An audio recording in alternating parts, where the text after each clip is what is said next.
Coming up on the Civil Discourse, controversial Philadelphia District Attorney Larry Krasner discusses the challenges of his position and his mission to change the way prosecutors think about crime in his city. Larry Krasner, welcome to the Civil Discourse. Well, thank you for having me. Please call me Larry. I will. So you went to college. You were obviously an achiever. You went to the University of Chicago, one of the most rigorous universities in the country, and then on to Stanford Law School, where you served on the Law Review. What motivated you to become a progressive lawyer?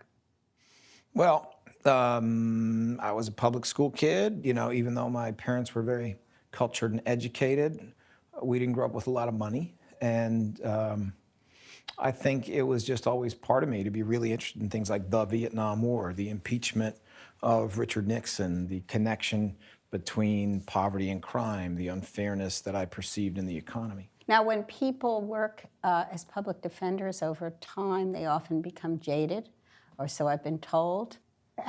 Was that something you saw among your peers? Did it happen to any extent to you? Or if it didn't, why didn't it?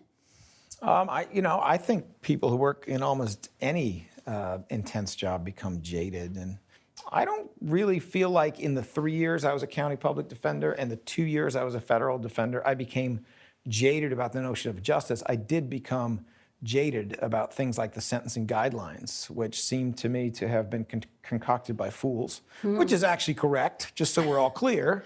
And I could go into that too if you like to talk about it. They were concocted by fools. Concocted by fools. No doubt in your mind about it. No question. So at this point, I'd like you to just quickly run down your platform and then also connect it to what you think or other DAs in the country who share your view, who have been successful, and whether you think that this is a trend, a sea change that's occurring in this country.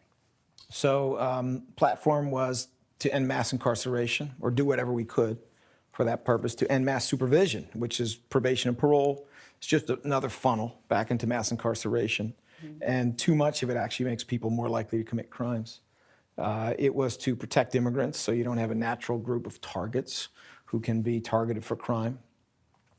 It was to take the money that you are saving on the immense expense of mass incarceration, put it into public schools, put it into drug treatment, put it into psychological treatment, put it into things that are going to prevent crime, which is what is done in most places around the world. I mean, there's a number of European countries where they have about 1/9 or 1/10 as many people in jail, and they have about 1/9 or 1/10 the level of crime.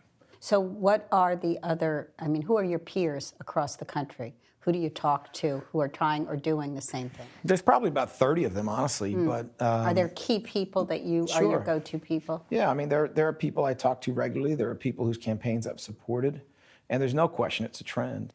There are other people who are not quite as progressive, but still within the fold. I mean, the idea that there is this change occurring in the country is something that gives us pause and makes us think that maybe there is a structural change underway in our justice system. I think part of the legacy here is people understand this is a movement. This is not about an individual. This is truly a movement. These ideas are not brand new. They're just good old ideas that haven't been used. And that's why whenever I'm gone to my beach chair, it doesn't really matter. So long as you have people who understand the value of ending mass incarceration and viewing these things as public health crises, the whole system will simply work better. Okay. Well, I want to thank you, Larry Krasner, for talking with us today. Well, thank you. It's great to be here. Yeah, and thank you for joining us today on the Civil Discourse.